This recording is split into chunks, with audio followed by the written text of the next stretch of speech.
Hey guys, Chris Forsberg here, and welcome to this week's Drift Response video. Let's get to those questions.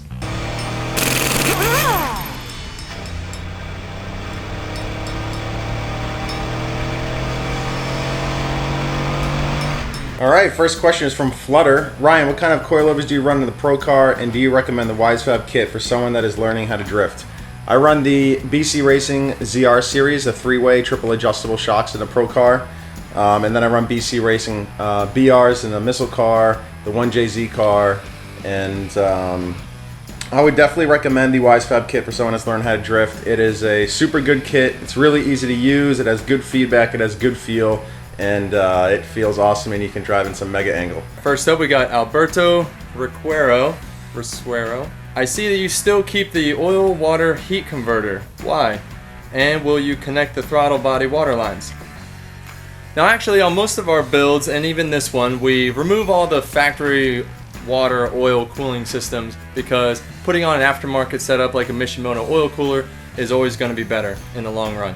Might be a little more complex and might not be within your budget, but whenever we're doing a build we want to make sure the car is as efficient as possible, and it's also a very nice safeguard to keep those oil temps down so you don't run into any issues. And as far as connecting the water lines to the throttle body, depending on the build, sometimes we'll leave them on there, but I typically remove them, especially since it is just prone to be another spot where you can get a water leak. It's actually been an issue on my KA car in the past. I sprung a leak at the track and it was the throttle body water lines, so deleted those. And for the most part, you don't need them. It is done from the factory for cars that live in all different kinds of climates, but especially if it's a track-only car, I would suggest getting rid of them. Eugene Shestopal asked, Chris, Ryan, would you recommend to run an inline hydro e-brake setup or a dual caliper setup? Benefits, drawbacks? I would say you definitely want to run a separate set of calipers. The inline, you always are going to have some pedal feedback. So when you're grabbing a handbrake, you're always going to have some feedback in the foot pedal, and it's not really ideal. So what you want is a totally separate system with some separate calipers for sure, where you'll never get that extra pedal feel in the foot pedal. Next up we got Nick Mavity, who says, I know a lot of people are doing it, but why switch to an electric fan over the clutch fan? It pulls more drag on the alternator and engine. Well, yes, it does pull more from the alternator, which then pulls more from the engine to power electric fans like that. However, it does not pull nearly as much as a clutch fan. That's going to be a lot bigger of a drain on the engine, slowing the revs down and everything else. I know it does have that clutch effect on there, but still does pull some decent power out of the engine. Another reason is you get a little more working space in the engine bay, and so you can actually get in there and have a little more space to work on the front of the engine, get to your belts, anything like that, without that big fan shroud in your way. And also, the other nice thing about it, which is one of the reasons why we put this on, was the Mishimoto thermostat that hooks up to the electronic fans, so you can actually set the temperature that you want those fans to kick on and kick off. So you can keep your water temperature much more stable than if you were just running a mechanical clutch type fan. Preston Sattersfield asked, how easy is it to put a 2JZ VVTi in an S15? I'd say it's not any harder than any other S chassis or any other car in general that you're kind of swapping that motor into that's not from its original chassis. You're just going to have to, I'm pretty sure they make mounts for it. So that's pretty easy to swap in, and then the biggest thing is really just doing wiring and finding somebody reputable and easy to do that. And even then, I'm sure there's plenty of wiring companies that make wiring kits and harnesses for that car. Alright, next up we got 05 Coda, who says, hey guys, looking at purchasing a BMW 135i. Do you guys think it's a bad idea to purchase a daily that I can drift on the weekends here and there? I don't have space for a second car as of now. Well, of course I don't think it's a bad idea, because that's kind of how all of us started. You have your one car, it's your street car, it's also your drift car, and it's not always easy to have a second car, especially that's track only. So when you have a daily driver that you're taking to the track, the biggest thing is you want to make sure you have certain things in place so that you don't get left stranded if you have a mechanical failure. Bring extra tie rods, maybe bring some spare axles, because you need to be able to drive that thing home if you go off track and damage something. So it is the one thing to make sure that you have in place, because as I said, the last thing you want to do is go out and try and have a good time and break something that's really small and get stuck. So But good luck with that. Dylan Ridgway, he asked, when you guys cut the wells out to allow more angle, does that take away from the structural integrity of the strut tower? I'd say it might take a little bit away from the strut tower integrity.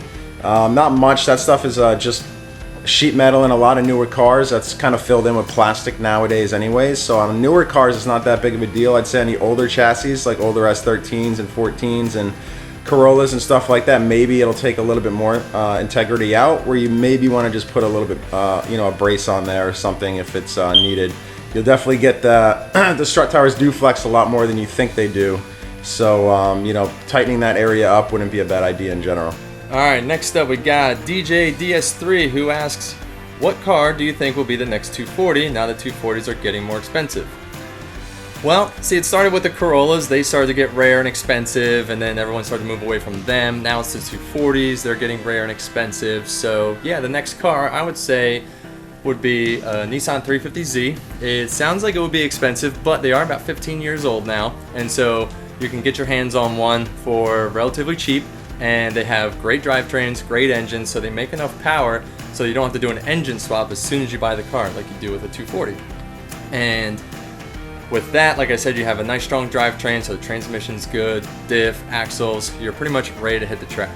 The other car, if you didn't want to get a 350, I would say is a BMW 3 Series. Same thing, nice 6-cylinder engine, strong drivetrain, ready for the track. And also, both of them have a strong enough motor where if you do want to add some power, you can slap a turbo right on that thing. Alex Martinez asked, when removing wires from wire harness, where should you start? Do I trace wire back to the ECU? I am the first to tell you I am not a wiring guy. I am not that good at it. But from my knowledge, I would definitely say trace it back to the ECU and pull it from the actual pinout. That way you won't have that wire in the harness at all. And as long as you don't need it for anything, then it's perfectly fine. It should be a lot cleaner in the engine bay as well. Next up, we got Franklin Chu, who asks, brake upgrades. What are the key things to avoid brake vibration? Should we always measure the brake surface of the rotor every time before we install? How do you place brake bias of a street/track car? Well, yeah, you should always check your brakes anytime you're doing regular maintenance. Measure the thickness of the rotor, make sure there's still the optimal amount left. Always check your pads, that you're not down to the wear. Getting the metal to metal contact is never a good thing. And as far as brake bias, you always want to start off a little front heavy. It is a preference. Some people go rear heavy, but with that, you get a brake proportioning valve, and you can always dial it into the track and see what suits you best. It is a driver preference, so always play around with that and see what you like best. Last question from Jan Frederick Svensson. Sorry, butchered that a little bit. Ryan, if you were going to build a sleeper, what car would you choose? Oh man, that is always a really tough question for me. I like so many different cars, and so many different cars would be sleepers. I think a big body, 4-door would be pretty sick. Like a big 7 Series or the Lexus, the big the 460 or the new 500. All those big body cars would be super cool with like a super high performance motor in there, making a ton of power and ready to shred on the street. It would be pretty badass. All right, next up we got Nick Bruce, who asks, what's giving that SR20 its extra horsepower? I have a stroker kit on mine and want more power and don't know where to start. Well, a stroker kit, it doesn't exactly give you more power. It does give you more torque. You're getting more displacement with that, so it's a good place to start, but it's not a real big power adder. Where we're getting all the power on this SR20 is the aftermarket turbo. So we put a Garrett GTX turbo on there and we turn the boost up, and we're basically running as much as that fuel system will allow us, which is putting us over 300 wheel horsepower with the Deechworks injectors and fuel pump.